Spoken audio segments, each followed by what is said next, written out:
चलिए सर, अब रुक कर लेते हैं नंबर 1 हरियाणा का जो दूध दही का खाना जो कहा जाता है। हरियाणा में 10 सीटें हैं और पिछली बार चुनाव में ये 10 की 10 बीजेपी के हाथ आई थी।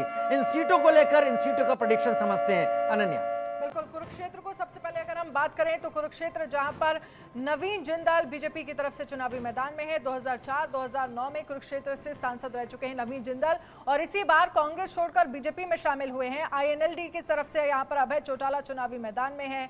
आईएनएलडी की तरफ से अभय चौटाला और नवीन जिंदाल वर्सेस इस लड़ाई में कौन बाजी मारता हुआ दिखेगा। देखिए, नवीन जिंदाल यहां पर जीत हासिल करते हुए प्रेडिक्शन में नजर आ रहे हैं। अगली सीट जो है वो करनाल, बेहद महत्वपूर्ण। पूर्व मुख्यमंत्री हरियाणा मनोहर लाल 2014 से करनाल सीट पर बीजेपी का कब्जा रहा है। करनाल से जीत सकते हैं पूर्व सीएम मनोहर लाल, ये हम आगे आपको रिजल्ट में दिखाएंगे। पहली बार लोकसभा चुनाव लड़ रहे हैं मनोहर लाल। कांग्रेस की तरफ से दिव्यांशु बुधिराजा यहां पर चुनावी मैदान में है, लेकिन ये बिग फाइट क्या प्रेडिक्ट कर रही है। देखिए, अच्छे संकेत यहां पर बीजेपी के लिए। मनोहर लाल यहां पर जीत दर्ज कर रहे हैं। करनाल से चुनावी मैदान में मनोहर लाल को उतारा गया। पहली बार लोकसभा का चुनाव लड़ रहे हैं। अब अगली सीट रोहतक की अगर हम बात करें, दीपेंद्र सिंह हुड्डा कांग्रेस की तरफ से यहां पर चुनावी मैदान में है। रोहतक सीट, लोकसभा सीट जो है वो 2005, 2009, 2014 में दीपेंद्र सिंह हुड्डा यहां से जीते। 2019 में रोहतक से बीजेपी के अरविंद शर्मा जीते। 2019 में 7,000 वोटों से हार गए थे दीपेंद्र हुड्डा।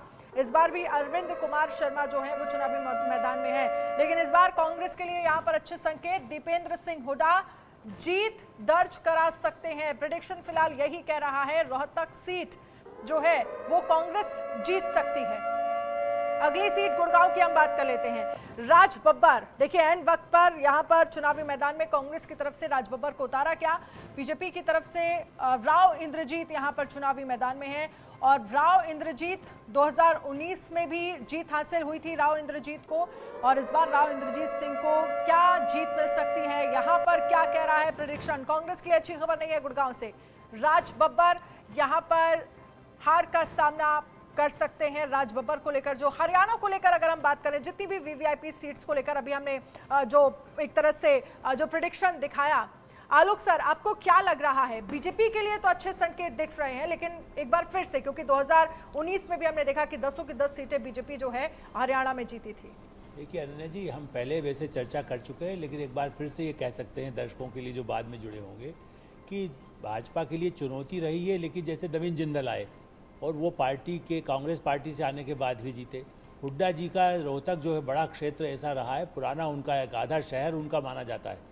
ऐसी स्थिति में कांग्रेस से उनका जीतना और कांग्रेस की आपस की लड़ाई का थोड़ा बहुत जो फ़ायदा है बीजेपी को मिला, और मनोहर लाल जी की जो अच्छी इमेज है, इसलिए 1-2 सीटें हारना ये संभव है। लेकिन जो चौटाला जी की जो उम्मीद थी कि वो पार्टी से अलग होकर के मैंने मुख्यमंत्री उप मुख्यमंत्री पद से हटे, अलग से अपनी पार्टी लड़े, ये एक नतीजा दिखाता है कि वो अपना ज़्यादा फायदा नहीं कर पाए और उसका नुकसान बीजेपी को हुआ। यदि साथ में वो रहते तो शायद उनको भी फायदा होता और बीजेपी को भी होता।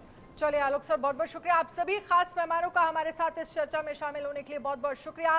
वीवीआईपी सीट को लेकर क्या प्रेडिक्शन रहने वाला है, इंडिया न्यूज के एग्जिट पोल में हमने आपको दिखाया, लेकिन 4 जून को साफ हो जाएगा एग्जिट पोल कितने एग्जैक्ट साबित